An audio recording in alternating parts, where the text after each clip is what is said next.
Okay, so before we really get started on the video in the sense of look at these photographs close up, I decided to get some printed. The reason is photographs should be printed, I believe anyway, although I don't get it done very often.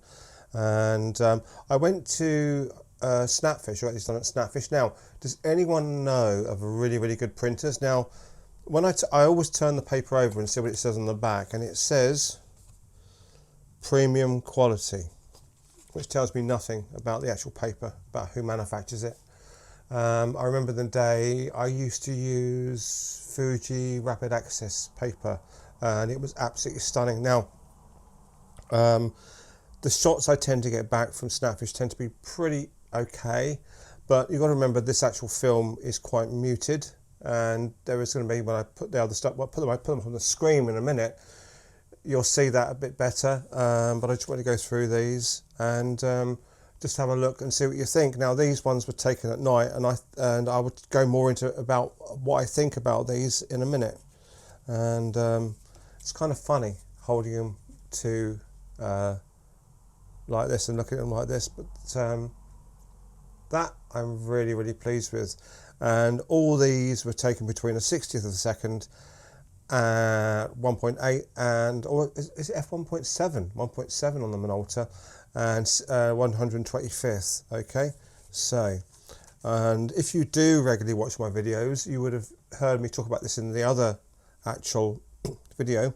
So if you did see my other video about when I was up in Liverpool, I mentioned about this footbridge, and halfway up the footbridge there was a seat, and there's one on both sides, and I did say I got a shot of it.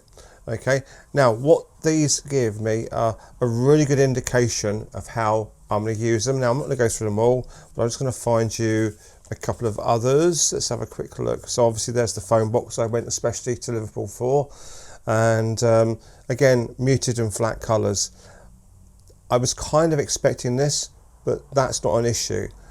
It's when you come to know about a film and how it works and how it reacts, then you can then work out what you want to do with it. Do you want to use it for a particular type of thing? And that's what I was always doing when I was doing film photography back in the day.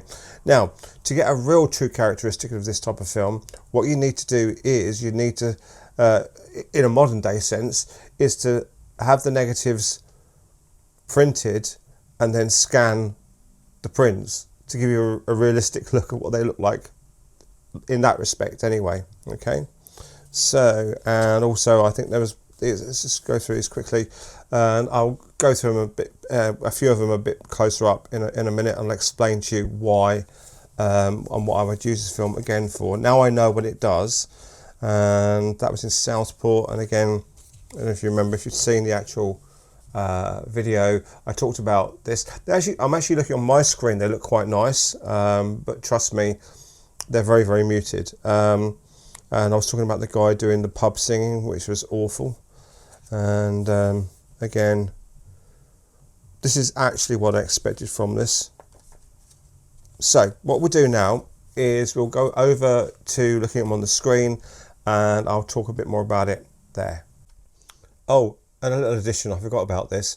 The other reason was I wanted to get an enlargement done to see how well this actual film enlarged, and I actually rate it, and you'll see why when I talk about this in a minute.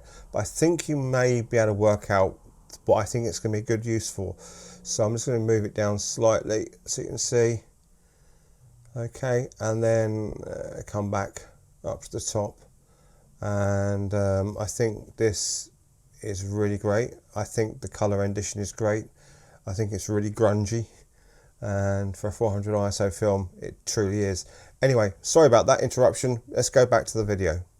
So these clearly are quite muted colours, and that can be to its benefit, and I'm going to explain to you why I think that's so in a minute. But obviously the colour rendition is good, but it's, as I say, it's very muted.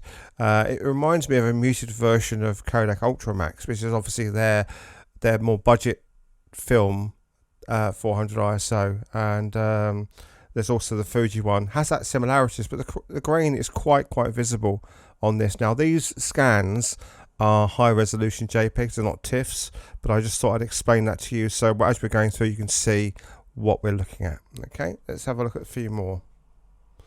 And that's a distance from the actual phone box, and the reds look a lot stronger here than they did in the other shot. Now I don't know if that's because I was standing on the other side, and probably the light was quite different over on that side. And when we went to Southport, you saw this photograph as an actual print a few minutes ago. And you can see the whites render really well, and yeah, it's just a nice film. But I think there's something in this that you could use to your benefit, and that's why I'm doing the rest of this video. I wanted to go through them and then show you and then explain as we go along.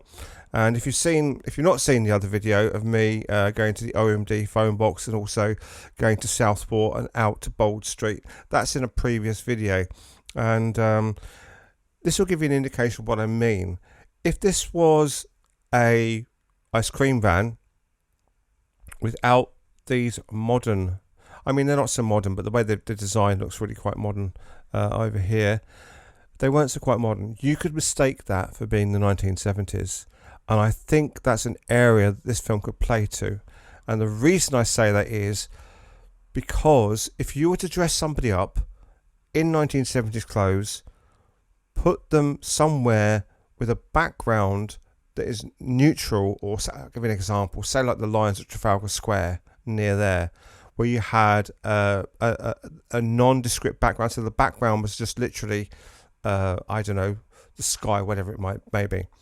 And then you took a shot of them, you could convince somebody that this photograph that you just taken was taken in the 1970s, because it has the trappings of that type of film. And to me, that is just a wonderful thing to have. Okay, so let's carry on going through. Again, you can tell this is more modern because of the way the shot is taken, and obviously the cars in the background and things like that. And this is again in Southport. And I think we're back in central Liverpool now, and you can see how the actual film deals with shadow areas. I think it deals with them quite well, actually, to be honest with you. You've not lost any detail. I mean, if you were using, say, I don't know, Fuji Velvia, you'd probably lose all this to shadow. I'm not trying to compare the two films, by the way. It's just just an explanation. And then you got this shot, and you can't see the foreground at all. Oh dear. Okay, and if you've seen the other video, you'll see I took these two photographs, one of this mural on one wall and then the other one on the other wall. There you go. And there again you can see it's a modern setting. And I went out on Merseyrail. Now I don't know if I filmed this bit, but I went to Aintree because I wanted to have a Tim Hortons breakfast, because I like the pancakes, as I did in Amsterdam. Oh, also, the reason I was kind of quiet about something going on, I've actually been to Amsterdam for 3 days, and I filmed there. I did some photography there, but I was also doing some filming there for 3 days. So I had a really busy time. In fact, I didn't sleep for 32 hours, but that's by the by. And again, there you go. There you go, a light here for Aintree. And now this is inside the museum. And you can barely see, you can see the difference between the green and the red, but it's very muted. But again, the shadow detail has been kept quite well, which is really nice. Okay, and this is my favorite place, Bold Street, with all the different eateries and stuff. I think it's Bold Street, with all the different eateries and stuff as you look down the road. And this is where people have those time slips. Yeah, it's Bold Street. And I was just going around in the day, just having a look at ideas of what I could be doing later on in the evening, which I then went back, obviously, and I took some photographs at night. This is when I went to Hightown, not Highton, Hightown, and I went there when I was a teenager for the Army Cadets, and I just was wandering along, and I saw this, and it's not really come out very well. And there you go, Alt-Car Training Camp, where I stayed. And this one, obviously, the Metro. You can see the film is sharp, but as I say, that mutedness. and I mentioned this earlier on, I think, in the video where I'm talking about the seat on the actual on the stairs. I think it's a great idea. They had on both sides actually. And now we get into the other reason I think that this would be an absolute great film for something, and I'll explain in a second. So if I can go through, these are all taken. These two were taken at dusk, and then by this time it's really getting dark. Now, I need your help in this because there is halation, but it's not great, and it looked like the actual back of the film had some sort of anti-halation layer to it, but you still got that little bit of bleeding in the colours, but not as much as you would do with the cine still. Okay, now I think personally this would make a really great nighttime film for doing shots at night time. These are all handheld, all between a 60th of a second and 120th of a second, and I think for this one I metered off that, and then I shot manually, if I remember correctly. And this is the actual photograph I showed you, and again it looks really nice. It's very punchy. It's got a lot of it's more punchy than the daytime shots. They don't have this sort of like lift you get from the neons and the different signs and things. How much? $17.95. And these are the last few, and this is the one I chose to have as an enlargement, and I really like it. It's just, I don't know, there's something nice about it.